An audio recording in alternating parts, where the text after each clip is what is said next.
españoles. Franco ha muerto.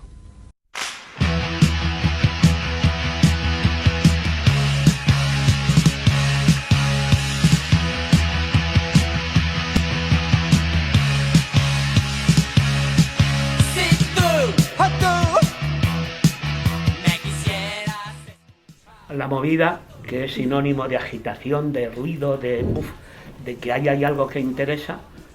Por eso yo creo que en principio el término movida a lo mejor podría ser un término negativo. Por ahí hay movida.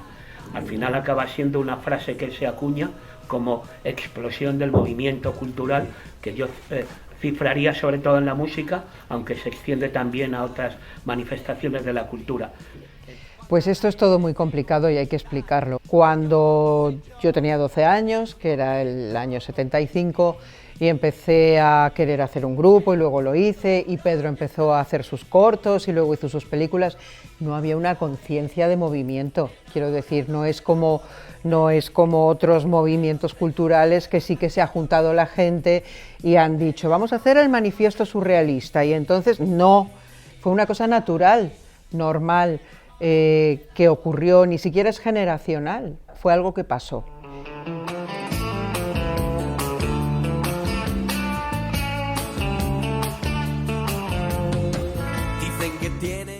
Madrid, 1980. La juventud de la capital está ansiosa por un cambio. Ya no valen las reglas y prohibiciones establecidas por el régimen franquista. Se busca una nueva estética, nuevo arte, nueva música.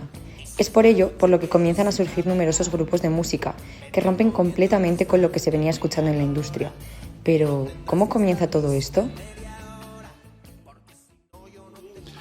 Tristemente, la muerte de Canito, el que fue primer batería de lo que luego se conoció como Los Secretos. Y fue el 1 de enero del año 1980.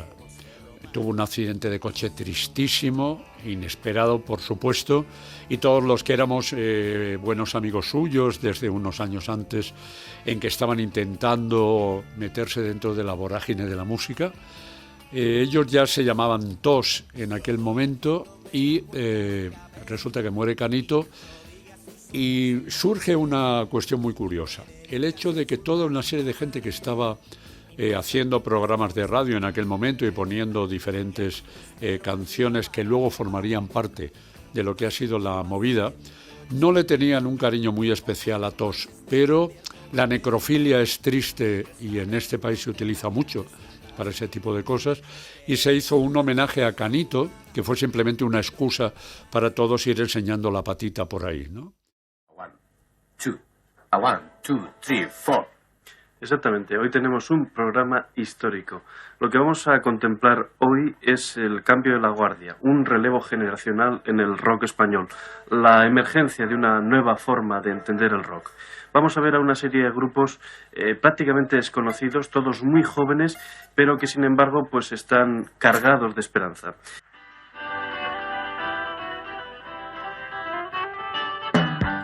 El 1 de enero de 1980, en una fiesta de fin de año, Canito, el batería de TOS, fue al coche por unos cassettes para enseñar a sus amigos.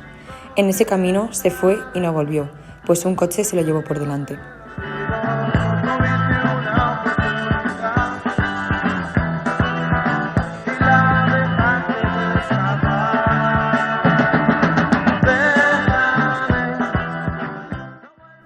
Bueno, pues los componentes, en este caso, de ese grupo de artistas de nuevas bandas se unieron para homenajear a Canito.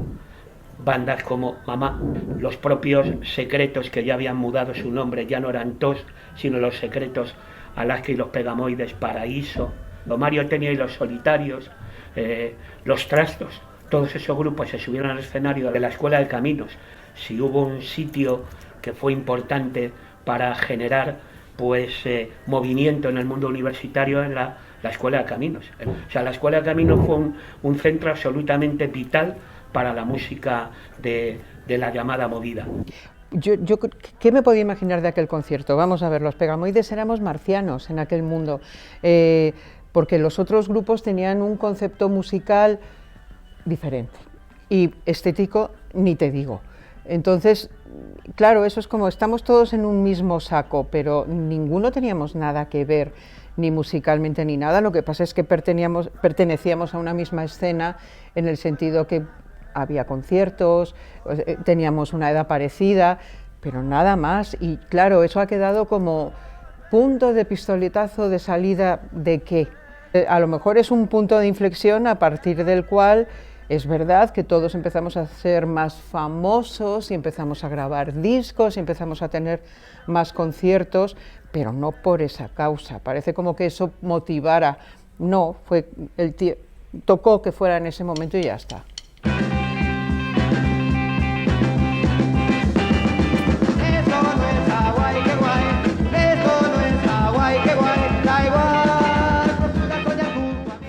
Esta reunión de grupos musicales y amigos resultó tener un impacto a escala nacional, influenciando a todos los jóvenes que querían sumarse a esta nueva cultura.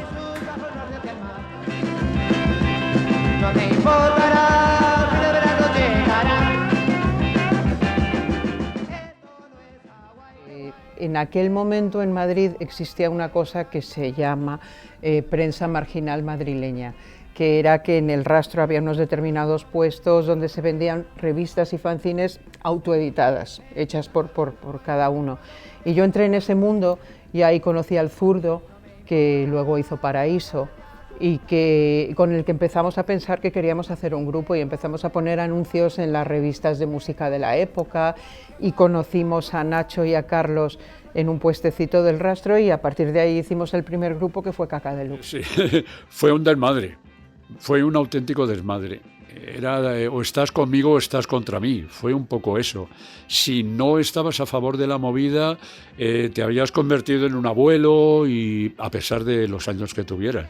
A mí me tocó con 20 y pico añitos, ¿no? Entonces, a mí no me acabó de convencer en los medios de comunicación, pero sí, se le dio una tremenda importancia, mucho más de la que creo que merecían. Pienso que se perdió un poquito el norte a ese nivel. No había una intención ni una idea de que me voy a dedicar a esto y es una profesión. No. Eras un adolescente, hacías lo que te gustaba, pero no tenías ni la menor idea de que eso pudiera ser una profesión.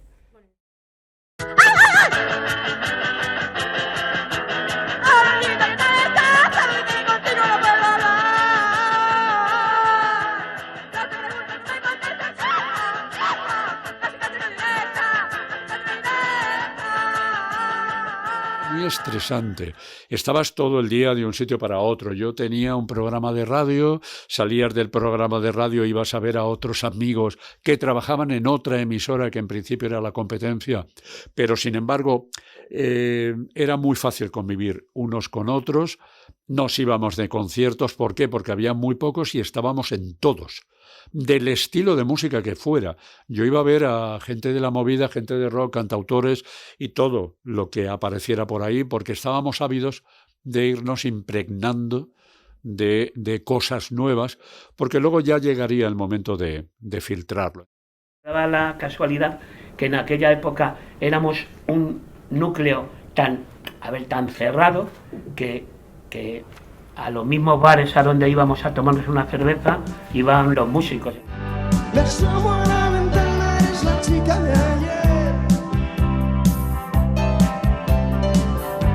jugando con las flores en mi jardín.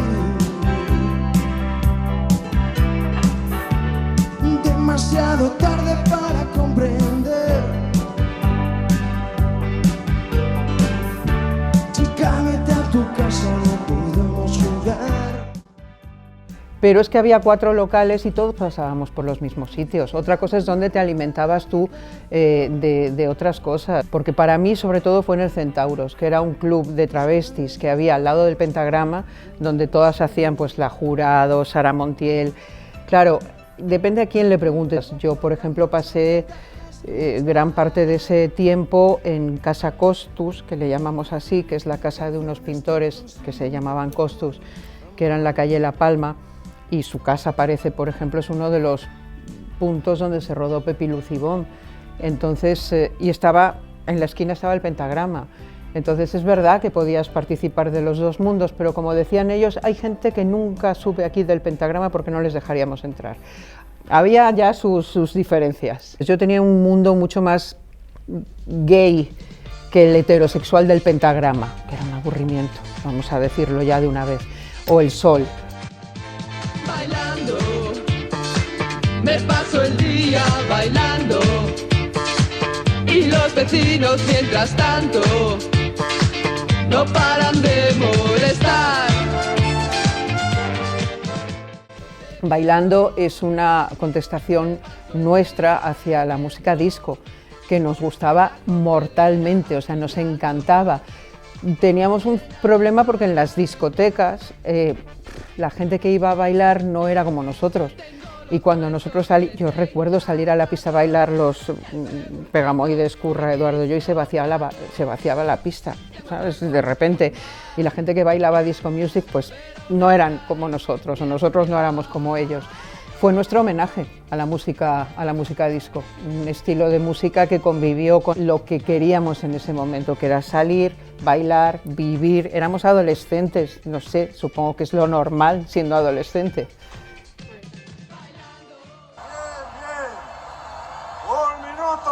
Solo un minuto.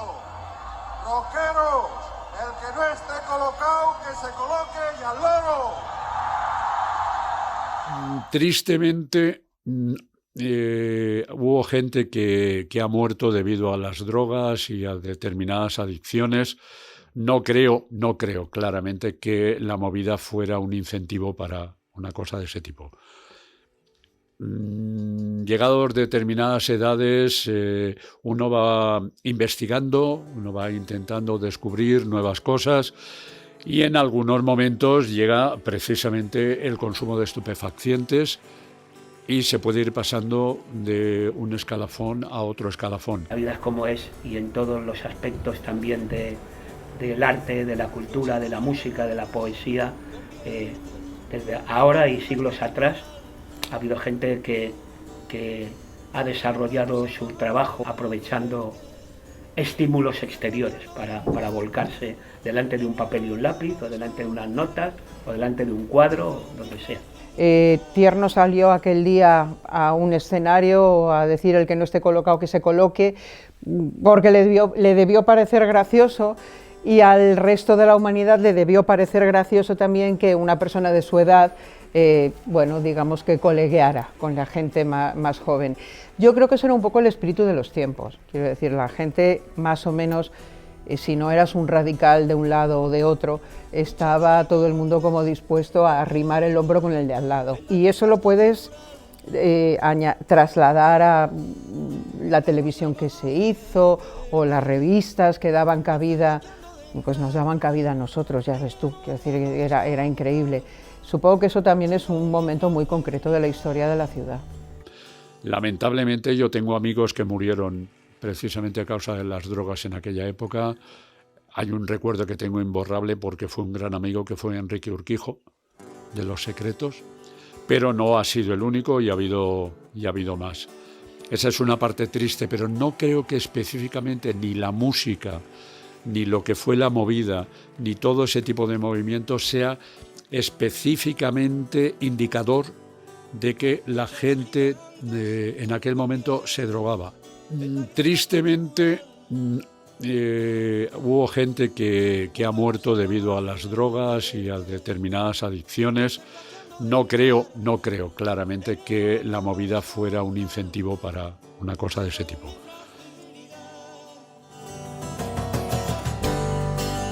Vaya pesadilla, corriendo con una bestia detrás. Dime que es mentira todo, un sueño tonto y no más. Me da miedo la enormidad, donde nadie oye mi voz.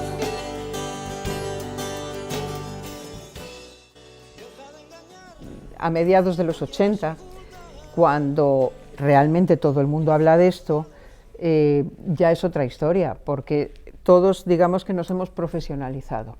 Pedro estrena ya en los cines, Nosotros tenemos giras interminables, nosotros y muchos de los demás, y yo creo que es otra etapa, ya no es el momento de los inicios, y estamos hablando a lo mejor de casi 10 años después, porque si tú pones el inicio, por ejemplo, con Caca Deluxe y los primeros grupos, año 77, La Bola de Cristal, 85, ya es casi el final de ese momento inicial, que es cuando mucha gente piensa que empieza todo, realmente es cuando termina, si es que puede terminar algo que no empieza, insisto.